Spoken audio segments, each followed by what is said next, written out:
I really did think down the stretch that LeBron was really showing his greatness. I mean, I remember watching this in the fourth quarter going, man, LeBron is proving to everyone that he can single-handedly will his team to victory. And I was totally mentally prepared for this to be 2-1 and then a whole new series. I really was.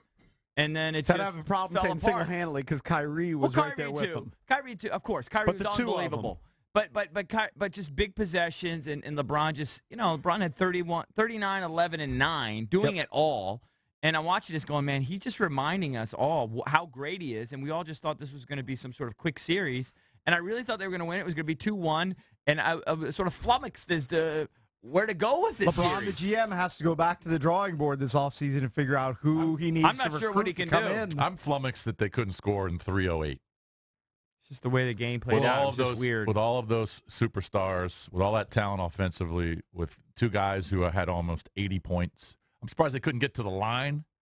Knock down a free throw. I think the critics, and I don't think it's fair, like Skip Bayless is probably going to say, well, why is LeBron only taking 2 shots down the stretch? In the last 3 minutes, here are your last possessions by the Cleveland Cavaliers. So they have this 6-point lead. Durant actually missed a 3 with just under 3 minutes left. Then J.R. Smith comes down, misses a 3. Kevin Love misses a layup. Steph Curry gets a layup, 113-109. Now it's a 14-point game. And the reason he hit the layup is he had a slight hesitation at the three-point line. It's a 14-point in transition. Game? A 4-point game. Yeah. He has a slight hesitation at the three-point line. They have to defend the three. Steph Curry has the ball in his hand, and then he easily gets to the bucket, gets the layup. Now it's a 4-point game. Next possession, Kyrie Irving misses a layup. He actually steals the offensive rebound, and LeBron gets the ball, misses a fadeaway. Then you have the Kevin Durant succession of plays where he has the baseline floater, 113-111, minute 15 left. You have LeBron kick the ball out to Kyle Korver. A lot of people think that LeBron could have taken the shot there instead of kicking it out, but LeBron's always been about making the right play. B.J. Armstrong makes that shot. Kicks it out to Kyle Korver. He misses it. So does Steve Kerr. Durant gets the rebound. You're trolling. Hits the three-pointer in his face. Yeah, you missed where you started, because you started at what point with about 3 minutes left? Yeah, because right before that, LeBron did miss a layup that was critical, right? Do you remember that? Yep. At 3:45, yeah. He it was did a miss a layup that was critical. It was difficult. It was defended well. It was difficult. It was almost an air. I think he caught back. Didn't catch rim. Well, you could say 3 plays in a row that LeBron screwed up because Legler, who I think is going to be on the show tomorrow, says LeBron should have not have passed the ball to Korver there. He should have drove right on Draymond Green, got the fouled Green out of the game, and then he comes down. He doesn't play tight defense on Durant. Durant pulls up in front of him, and then he comes down the next time and turns the ball over. It wasn't the worst defense ever. I'll tell you it was what. Pretty close. In watching that replay, I know that who got all ball on the LeBron strip. Iguodala. Was it Iguodala?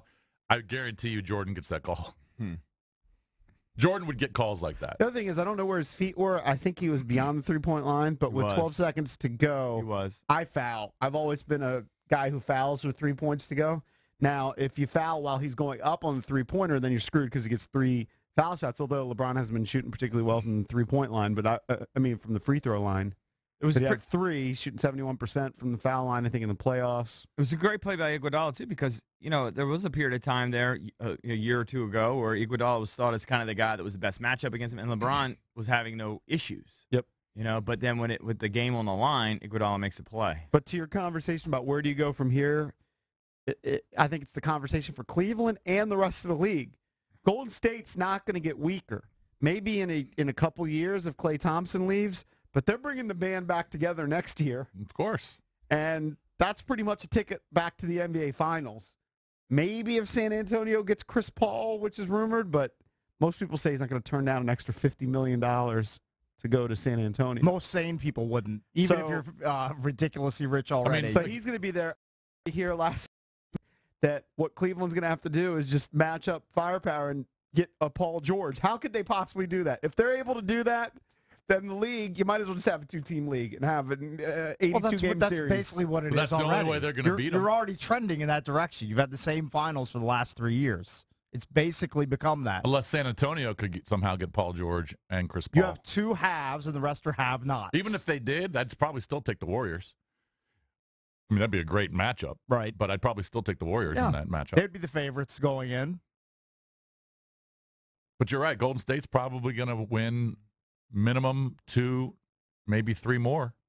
You know what? There's no drama left in the NBA with the way it's presently constructed.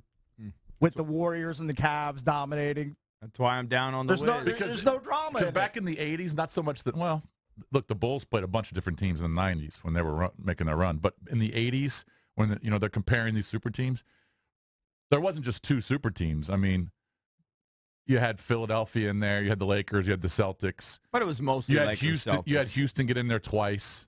I mean, it wasn't the same teams every year. Yeah, but over 10 years, I think the Lakers were in the finals 7 or 8 times. Yes, it was. And the Celtics were there 5 times. Yeah, I feel like it was the Lakers. Yes, I mean they had the best run, but it's not like they were just playing the Celtics every year. Correct. And then Detroit got hot. Detroit got good. Right. Detroit was good for 3 years, and then obviously that led into Chicago.